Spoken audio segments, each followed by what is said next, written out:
ମୋର ପ୍ରିୟ ପିଲାମାନେ, ଆଶା କରିବି ସମସ୍ତେ ବହୁତ ହି ଭଲରେ ଥିବ ଏବଂ ଆପଣଙ୍କର ପରିବାରରେ ବି ପ୍ରାୟତଃ ସମସ୍ତେ ବହୁତ ହି ଭଲରେ ଥିବେ। ଯେମିତିକି ଆପଣଙ୍କୁ ଜଣାଥିବ, ଯେଉଁ ଆମର 20,000ଟି ଜୁନିୟର ଟିଚର ଭ୍ୟାକେନ୍ସି ଆପଣଙ୍କର ବାହାରିଥିଲା, ତାର ସିଲେକ୍ସନ୍ ଲିଷ୍ଟ ଆଉ ରିଜେକ୍ସନ୍ ଲିଷ୍ଟ ଆଜି ଆପଣଙ୍କର ପବ୍ଲିଶ ହେବାର ଥିଲା। ତ ବର୍ତ୍ତମାନ ସବୁ ଜିଲ୍ଲାର ଅଫିସିଆଲ ୱେବସାଇଟ୍ରେ ଆପଣଙ୍କର ପବ୍ଲିଶ ହେବା ଆରମ୍ଭ ହେଇଯାଇଛି। ତ ଆପଣମାନେ ନିଜେ ନିଜେ ଚେକ୍ କରିପାରିବେ। ଧରାଯାଉ ମୁଁ ଆପଣଙ୍କୁ ଗୋଟେ ଏକ୍ସାମ୍ପଲ୍ ଦେଖାଉଛି ହେଲା। ଏଇଟା ନବରଙ୍ଗପୁର ଜିଲ୍ଲାର।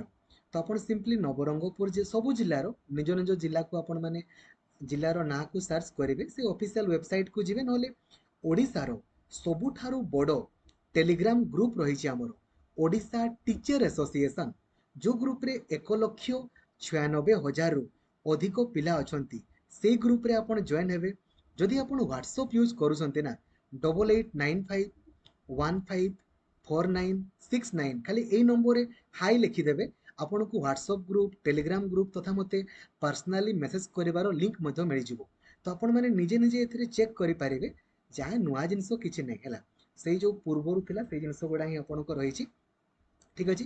ତ ଲାଇକ୍ ଆଉ ସେୟାର କରିକି ସବୁ ସାଙ୍ଗମାନଙ୍କୁ ଜଣାଇଦେବେ, ଯୋଉଦ୍ୱାରା କି ସମସ୍ତେ ଉପକୃତ ହେଇପାରିବେ।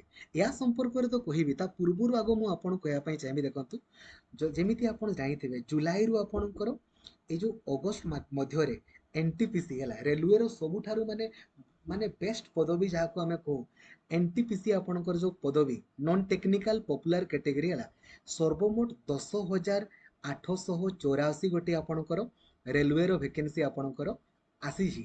ଏହାର ଅନଲାଇନ୍ ଆପ୍ଲାଏ ଆପଣ ଏଇ ମନ୍ଥରୁ ନହେଲେ ଅଗଷ୍ଟ ମାସରୁ ଆପଣମାନେ ଆପ୍ଲାଏ କରିବେ।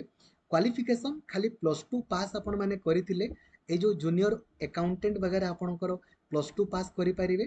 ଆଉ ଯେଉଁ train ticket TTI train ticket collector ହେଇଗଲା, goods train manager, station master ହେଇଗଲା, ଏମାନଙ୍କ ପାଇଁ +3 ପାସ୍ ଦରକାର। ଠିକ୍ ଅଛି। ତ ଆପଣଙ୍କ ପାଇଁ ଯାହା ହଉ, ଏବେ ରେଲୱେ ଭ୍ୟାକେନ୍ସି ପ୍ରତ୍ୟେକ ବର୍ଷ ଆସିବ, ଯେମିତି ଆଗରୁ ଆସୁଥିଲା। 10,884ଟି ଆପଣଙ୍କର ଭ୍ୟାକେନ୍ସି ଏଇ ବର୍ଷ NTPCର ଆପଣଙ୍କ ପାଇଁ ଆସିଛି। ଠିକ୍ ଅଛି ହେଲା। ତ ଯେମିତି ଅନଲାଇନ୍ ଆପ୍ଲାଏ ଆରମ୍ଭ ହେବ ମୁଁ ଆପଣଙ୍କୁ ଜଣାଇଦେବି। ଏବେ ଦେଖନ୍ତୁ, ନବରଙ୍ଗପୁର ଏକ୍ସାମ୍ପଲ୍ ଦେଉଛି। ସିମ୍ପଲି ସବୁ ଜିଲ୍ଲାମାନଙ୍କର ଅଲଗା ଅଲଗା ରେଜଲ୍ଟ ଉପରେ ଆପଣ କ୍ଲିକ୍ କରିବେ। ଦେଖନ୍ତୁ ଲେଖା ଆସିଛି ଏଇଟା। ଠିକ୍ ଅଛି। ଏବେ ଏଇଠି ଦେଖନ୍ତୁ, ୟା ଉପରେ କ୍ଲିକ୍ କରିକି ଆପଣ ନୋଟିଫିକେସନଟିକୁ ଆପଣଙ୍କର ଡାଉନଲୋଡ୍ କରିପାରିବେ। ନୋଟିଫିକେସନ ଦେଖନ୍ତୁ ଗତକାଲି ଡେଟ୍ର ଅଛି। ତ ଯଦି ଆପଣଙ୍କର ନାଁ ରିଜେକ୍ଟେଡ୍ ଲିଷ୍ଟରେ ଅଛି ନା, ଦେନ୍ ଆପଣ 2 ଅଗଷ୍ଟ ସୁଦ୍ଧା, ଠିକ୍ ଅଛି, 2 ଅଗଷ୍ଟ ସୁଦ୍ଧା ମାନେ ଆପଣ କାଲି ବି ଯାଇପାରିବେ, ଯେଉଁ ଦିନ ଚାହିଁବେ ଯାଇପାରିବେ।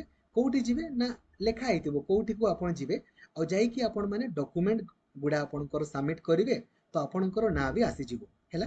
ଏବେ ଦେଖନ୍ତୁ, ଏଥିରେ ଆପଣଙ୍କର ମେରିଟ୍ ଲିଷ୍ଟ ଅଛି, ରିଜେକ୍ଟେଡ୍ ଲିଷ୍ଟ ଅଛି, ଆପଣ ଚେକ୍ କରିବେ। ମୁଁ ଗୋଟେ ଗୋଟେ ଆପଣ ଧରା ଯେଉଁ ଏଇଟା ରିଜେକ୍ଟ ଲିଷ୍ଟରେ ଯେଉଁମାନଙ୍କର ନାଁ ଅଛି, ଖାସ୍ କରିକି ଦେଖନ୍ତୁ ଯେଉଁମାନେ ଆବସେଣ୍ଟ ଅଛନ୍ତି, ଏତେ ପିଲା ଆବସେଣ୍ଟ ଅଛନ୍ତି ହେଲା। ତ ଆବସେଣ୍ଟ ଯଦି ଅଛନ୍ତି ଆପଣ ଯାଆନ୍ତୁ। ଦେଖନ୍ତୁ ମ୍ୟାକ୍ସିମମ୍ ପିଲାଙ୍କର ଆବସେଣ୍ଟରେ ନାଁ ଅଛି। ଆବସେଣ୍ଟ ଯେଉଁମାନଙ୍କର ଯାଇପାରନ୍ତି ଆପଣମାନେ ଚାହିଁଲେ, ଆଉ ଯଦି ଆପଣଙ୍କର ଇଚ୍ଛା ନାହିଁ ଦେନ୍ ଆଉ କ'ଣ କରିହେବ। ଆଉ ଏଗୁଡ଼ା ମେରିଟ୍ ଲିଷ୍ଟରେ ଆପଣଙ୍କର ନାଁ ଅଛି, ଆଉ ମେରିଟ୍ ଲିଷ୍ଟରେ ଆପଣ ଚେକ୍ କରିଦେବେ, କିଛି ନୂଆ ଜିନିଷ କିଛି ନାହିଁ ଆପଣଙ୍କର ହେଲା। ତାପରେ ଯେଉଁମାନଙ୍କ ରିଜେକ୍ସନ୍ ଲିଷ୍ଟରେ ଅଛି ସେମାନେ ଯିବେ, ଆଉ ଫାଇନାଲ୍ ଆପଣଙ୍କର ମେରିଟ୍ ଲିଷ୍ଟ 5 ଅଗଷ୍ଟରେ ଆପଣଙ୍କର ପବ୍ଲିଶ ହେବ। ତାପରେ ଆପଣମାନେ କାଉନସିଲିଂ ପାଇଁ ଆପ୍ଲାଏ କରିବେ 12 ଅଗଷ୍ଟରୁ ଆପଣଙ୍କର 16 ଅଗଷ୍ଟ ମଧ୍ୟରେ। 22 ତାରିଖ ଦିନ ଆପଣଙ୍କର ସ୍କୁଲ ଆଲୋକେସନ୍ ହେବ। କେଉଁ ସ୍କୁଲ ଆପଣଙ୍କର ମିଳିଲା 22 ତାରିଖ ଆପଣମାନେ ଜାଣିପାରିବେ। ଠିକ୍ ଅଛି। ତ ଅସ୍ଥିର ହେବେନି ହେଲା, କେଉଁ କେଉଁ ଜିଲ୍ଲାମାନଙ୍କରେ ବାହାରିଛି, କେଉଁ କେଉଁ ଜିଲ୍ଲାମାନଙ୍କରେ ବାହାରିନି। ଆଜି କିନ୍ତୁ ସବୁ ଜିଲ୍ଲାର ବାହାରିଯିବ। ଆଉ ଯେମିତି ବାହାରିଯିବ ମୁଁ ଆପଣଙ୍କୁ ଟେଲିଗ୍ରାମ ଗ୍ରୁପରେ ଜଣାଇଦେବି। ଠିକ୍ ଅଛି ନା। ଟେଲିଗ୍ରାମ ଗ୍ରୁପରେ ଜଣାଇଦେବି, ଗୋଟେ ଗୋଟେ ଲିଷ୍ଟ ମଧ୍ୟ ଆପଣଙ୍କୁ ପବ୍ଲିଶ କରିଦେବି, ନହେଲେ ସିଙ୍ଗଲ PDF କରିକି ମୁଁ ଆପଣଙ୍କ ପାଇଁ ଅପଲୋଡ଼ କରିଦେବି। ଠିକ୍ ଅଛି। ଆଉ ଡେଡିକେଟେଡଲି ପଢ଼ିବା ପାଇଁ ଚାହୁଁଥିଲେ ଏବେ ହିଁ ପ୍ଲେ ଷ୍ଟୋରକୁ ଯାଇକି ଆପଣ ଲକ୍ଷ୍ମୀଧର ସାର୍ ଅଫିସିଆଲ ଆପ୍ଲିକେସନକୁ ଇନଷ୍ଟଲ୍ କରିଦିଅନ୍ତୁ। Thank you. ଜୟ ଜଗନ୍ନାଥ।